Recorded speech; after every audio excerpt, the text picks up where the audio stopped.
नमस्कार. भारतात वाघांसाठी राखीव अभयारण्य आहेत, सिंहांसाठी संरक्षित केलेले गिर सारखं जंगल आहे, कर्नाटक तामिळनाडू मध्ये हत्तींसाठी राखीव जंगल आहे. पण तुम्ही कधी फुलपाखरांसाठी राखीव जंगल असू शकतं याचा विचार केलाय का? केरळ मधील राज्य वन्यजीव मंडळाने हा विचार करूनच कन्नूर जिल्ह्यातील अरालम वन्यजीव अभयारण्याला फुलपाखरू अभयारण्य जाहीर केलं आहे.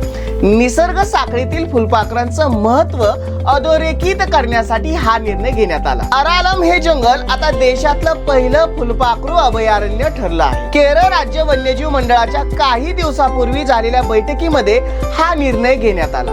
या जंगलामध्ये फुलपाखरांची संख्या प्रचंड असून त्यात विविधताही मोठी आहे. हिवाळ्यात स्थलांतर करणाऱ्या पक्ष्यांप्रमाणे या जंगलातही दरवर्षी शेकडो फुलपाखरं स्थलांतरासाठी येतात. काही फुलपाखरं त्यांच्या स्थलांतराचा प्रवास विसावा म्हणून या जंगलात थांबतात.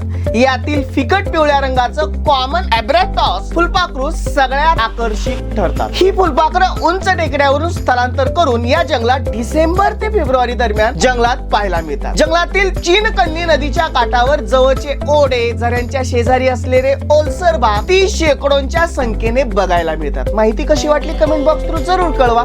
आवडली असेल लाईक करा. चॅनलला नवीन असाल तर फॉलो करायला विसरू नका. धन्यवाद.